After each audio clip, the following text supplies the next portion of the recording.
lock-up, and Tama's on the camera. Good egg, he's been here today helping me wrench on the old Supra. So yesterday was obviously D1NZ down at Mount Smart, and we battled through a heap of little gremlins. Obviously it was his first ever outing and proper testing with brakes. So just going to go quick run over what we're doing today and the massive list of stuff I'm going to be fixing over the next week to get ready for Bay Park, which is in Tauranga? Yep, Tauranga. Sweet. Alright, so we'll just do a quick run over of what we've done this morning real quick. So obviously something that pretty much everyone would do is pull the catch can out and drain all the ethanol that comes out. So when you run an E85 engine, all the ethanol comes out of the breather, out of the head, like the top of the breather, sorry, lines into the catch can. And if you don't drain that, it'll probably fill up and then siphon back in the engine, in the oil, which is not good. It's also why you shouldn't have a catch can that goes back into the sump with an E85 engine. Anyway, so drain that, the diff breather as well, gearbox breather, just check all them, make sure they're all good. The TTI box was flawless, obviously, on the weekend, didn't have any issues. The winters, we actually changed that a couple of times, and yeah, we got that winters from Zoo Performance for this car. So that was all sweet. The list, we're going to get to the list now of what we are going to fix. Right, this is called the Supra list. So, one thing this car doesn't have is a front bash bar. Pretty crazy, I went into the weekend's event without one, but we just didn't have time. These headlights are ridiculously expensive, and we probably shouldn't have had them in, but I didn't scratch the car. I did not scratch the car at all for the whole weekend, which is good. So we're going to try and get some headlight covers made and take these out. We have got a KRC or a KCR, I'm not sure what the brand's called, but Brian from NDT has ordered a power steering mechanical pump that we're going to put on here. I believe he got it from Rad Dan.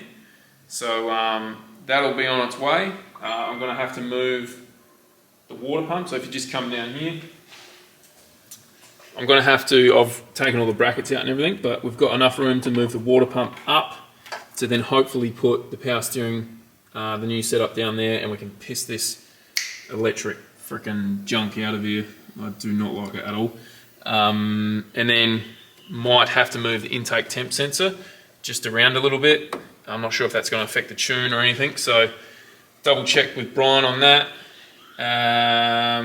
The rack, so the steering setup in this car is not sort of correct. So pretty much change the rack and settle that up so there's no binding whatsoever, and it's really easier to steer this car. We also noticed that the wastegate was, I'm not sure what exactly was going on here, but we've had to clearance the wastegate just a little bit. Yeah, I really hope these towers aren't flexing that much, but we should really put a brace between them because there's not a whole lot of support at the front if there is a tap. So yeah, it's very lucky we got away on the weekend with not a single scratch on the car. I still don't know how we did it, but anyway. Racer Products have supplied the ST suspension we got here. So these are KW shocks. If you come down here, Tomo, and have a look.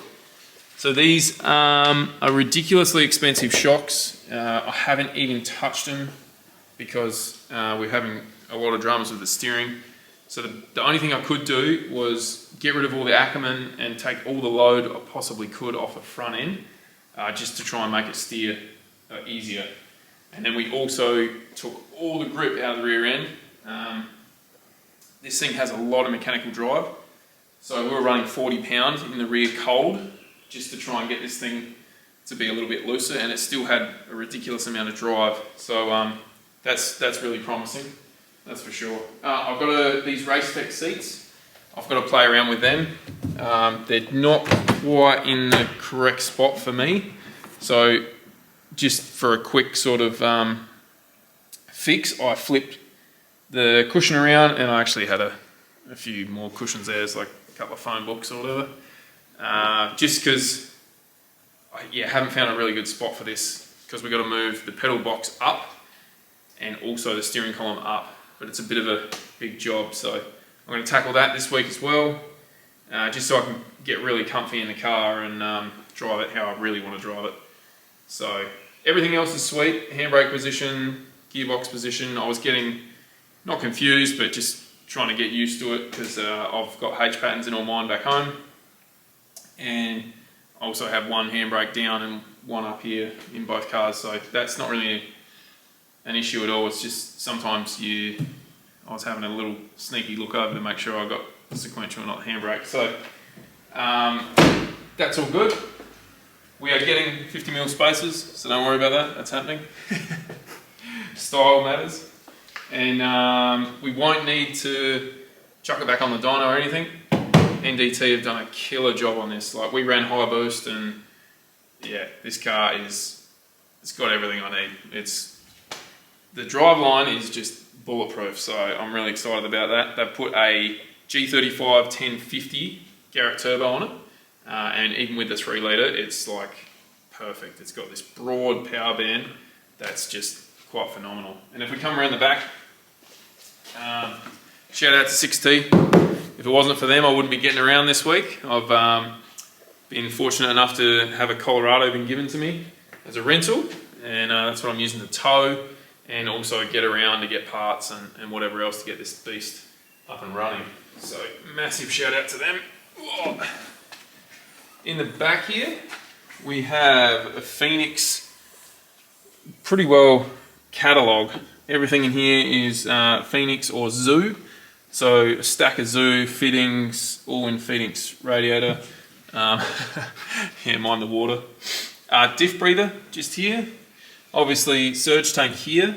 Fuel pumps, flex fuel unit down there, and everything needed to make a really good drift car. But they do have the standard plastic fuel cell, fuel tank that goes sort of over the tail shaft in the back, and it's like it uses this siphon system to suck out the other side.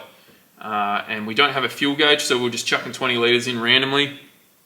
And it turns out by the end of the event, it was chock-a-block. So there's a good, 70 litres still in there, Tom? Yeah. Yeah. Every 2 runs, we're chucking gas. Yeah, so it's chock-a-block now, so we've got a bit of a gauge on how much it uses, and it's not much. So that's the back.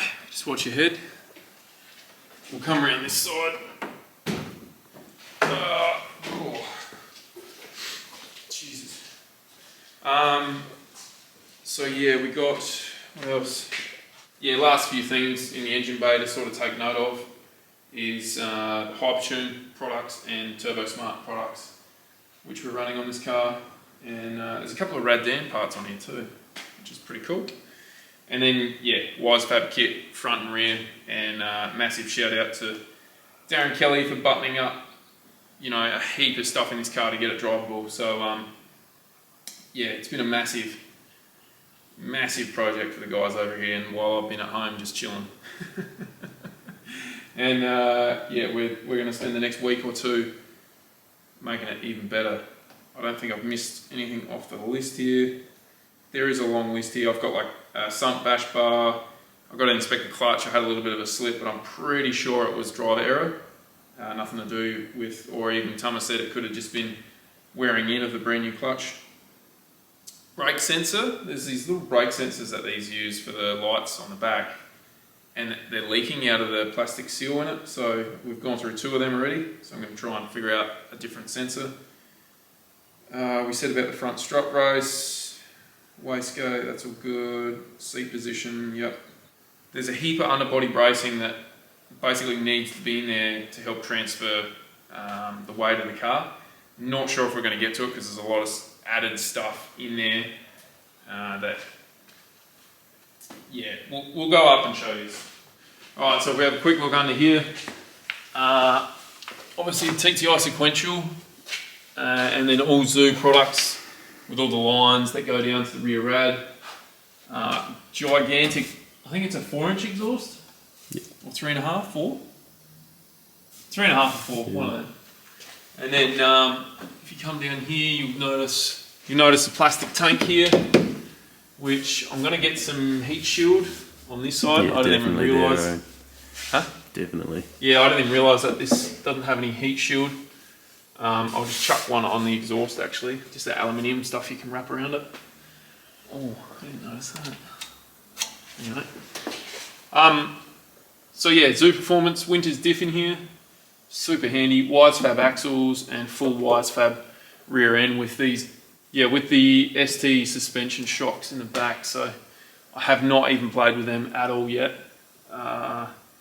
There's no point. I was just trying to drive the car with what we had. So that's pretty much everything.